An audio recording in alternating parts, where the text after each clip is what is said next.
नमस्कार, मी पूर्वा तुमच्या सर्वांचं सखी संगीनीज किचनमध्ये खूप मनापासून स्वागत करते। चला तर मग आजच्या व्हिडिओला सुरुवात करूया। आज मी तुमच्याबरोबर घरच्या घरी खूप सोप्या पद्धतीत स्मोकी व्हेज मोमोज कसे करायचे ते शेअर करते। सुरुवातीला व्हेज मोमोज स्टफिंग करूया। त्यासाठी मी चॉपिंग ब्लेंडरने कोबी, गाजर, शिमला मिरची या सर्व भाज्या चॉप करून घेते। अशा पद्धतीने सर्व भाज्या ह्या बारीक चॉप करून घ्यायच्या। या ठिकाणी मी सर्व भाज्या फाईन चॉप करून घेतल्या आहेत। आता लोखंडी कढईत मी 2 चमचे तेल तापवून घेतलं आहे। आता यामध्ये अर्धा लहान चमचा जिरं, अर्धा टेबलस्पून बारीक चिरलेलं आलं, त्याचबरोबर 1 टेबलस्पून बारीक चिरलेलं लसूण, सोबतच 3 ते 4 बारीक चिरलेल्या हिरव्या मिरच्या घालून सर्व हाय फ्लेमवरती 20 सेकंड्सपर्यंत परतवून घ्यायचे।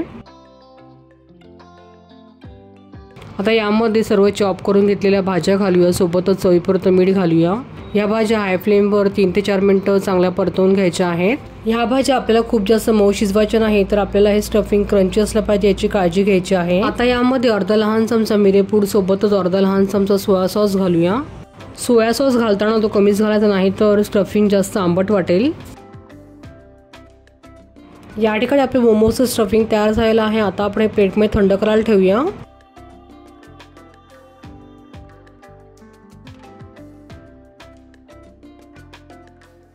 मोमोजच्या आतील स्टफिंग तयार झाला आहे। आता मोमोजच्या वरील आवरण तयार करूया। त्यासाठी मी बाउलमध्ये 1/2 कप मैदा घेतला आहे। आता यामध्ये चवीपुरतं मीठ घालायचं।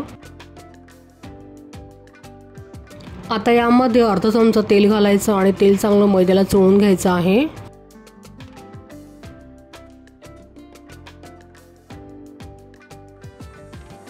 पिठाला तेल सर्वत्र चोळून झाल्यावरती थोडं थोडं पाणी घालून खूप जास्त घट्टही नाही व खूप जास्त सैलही नाही असा गोळा तयार करून घ्यायचा।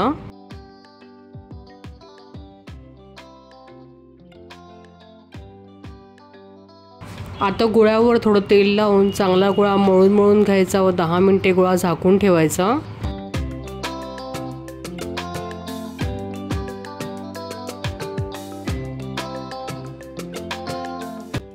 आता जवळपास 10 मिनिटांनंतर गोळा पुन्हा चांगला मळून घ्यायचा व लिंबूच्या आकाराचा गोळा करायचा व लहान आकाराची गोल शेपमध्ये पुरी लाटून घ्यायची। ही पुरी लाटताना खूप जास्त पातळ लाटायची नाही, तर जाडसरच पुरी लाटून घ्यायची। आता पुरीच्या मध्यभागी 2 चमचे स्टफिंग भरून घ्यायचं। पुरी मध्यभागावरून दुमडून घ्यायची व पुरीच्या खालचे टोक चिमटीने व्हिडिओमध्ये दाखवल्याप्रमाणे बंद करायचे व उजव्या व डाव्या बाजूने बोटाने फोल्ड करत करत शेवटी मोमोज बंद करून घ्यायचा। या ठिकाणी मोमोज तयार झाला आहे। मोमोज बऱ्याच शेपमध्ये करता येतात, त्यातील मी तुम्हाला काही सोप्या पद्धतीमध्ये मोमोज कसे बनवायचे ते दाखवते। आता मोमोजचा मी दुसरा शेप करून दाखवते। त्यासाठी मी मध्यम आकाराची जाडसर पाती लाटून घेतली आहे व आता यामध्ये 2 चमचे स्टफिंग भरून घेतलं आहे। आता ही पाती मध्यभागी फोल्ड करून मधला भाग प्रेस करून बंद करून घ्यायचा व व्हिडिओमध्ये दाखवल्याप्रमाणे बोटाने उजव्या व डाव्या बाजूला 3-3 फोल्ड करून पाती बंद करून घ्यायची।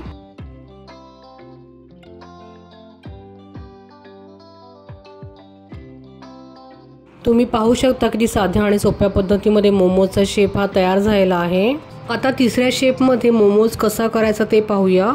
पाती घेऊन 2 चमचे यामध्ये मी स्टफिंग भरून घेतला आहे व आधी दाखवलेल्या मोमोज प्रमाणे पाती मध्यभागी फोल्ड करून मधला भाग प्रेस करत बंद करून घ्यायचा व फक्त उजव्या व डाव्या बाजूने 1-1 फोल्ड करून दोन्ही बाजूने पाती बंद करून घ्यायची।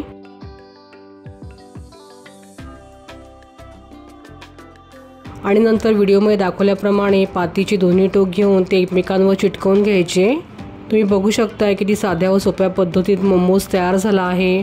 आता चौथ्या शेपमध्ये मोमोज करूया। त्यासाठी मी लाटून घेतलेल्या पारीमध्ये स्टफिंग भरून घेतलं आहे। आता सर्व स्टफिंग मध्यभागी ठेवून पातीला बोटांनी बाहेरील बाजूस 1-1 प्लेट करत करत मोदकाप्रमाणे बंद करून घ्यायची।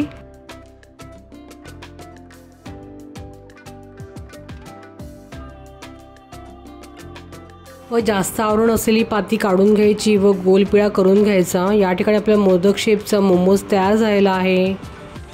आता मी तुम्हाला मोमोजचा 5वा प्रकार दाखवते। त्यासाठी मी लाटून घेतलेल्या पारीमध्ये स्टफिंग भरून घेतलं आहे। आता पातीला बोटांनी बाहेरील बाजूस एक एक प्लेट करत करत 5 ते 6 प्लेट्स करून घ्यायच्या आहेत व आता आतल्या बाजूस स्टफिंग बोटाने प्रेस करून घ्यायचं व वरून पाती बंद करून घ्यायची। आता व्हिडिओमध्ये दाखवल्याप्रमाणे पातीचं पहिलं टोक हे दुसऱ्या टोकाला जॉईन करून घ्यायचंय। मी तुम्हाला या ठिकाणी मोमोजचे 5 प्रकार शेअर केले आहे। त्यापैकी तुम्हाला कुठला प्रकार जास्त आवडला आहे मला नक्की कमेंट करून सांगा। आता दुसरीकडे मी मोमोज स्टीम करून घेणार आहे। त्यासाठी मी कढईत पाणी गरम करून घेतलं आहे। आता यावर स्टीलची चाळणी ठेवून घ्यायची व त्यावर मी केळीचं पान ठेवून घेते। तुम्ही डायरेक्ट स्टीलच्या चाळणीवर थोडं तेल लावून त्यावर मोमोज ठेवून ते 10 मिनिटं वाफवून घेऊ शकता। आता केळीच्या पानावर थोडं ब्रशाने तेल लावून घ्यायचं व थोडं पाणी शिंपडून घ्यायचं जेणेकरून मोमोज केळीच्या पानाला चिटकणार नाही। आता केळीच्या पानावर सर्व मोमोज ठेवून घ्यायचे व झाकण ठेवून 10 मिनिटं वाफवून घ्यायचं। मोमोज जास्त वाफवू नये नाहीतर मोमोज चिवट येतात। आता वाफवलेले सर्व मोमोज मी केळीच्या पानावरती काढून घेते। या ठिकाणी आपले व्हेज मोमोज हे तयार झालेले आहेत।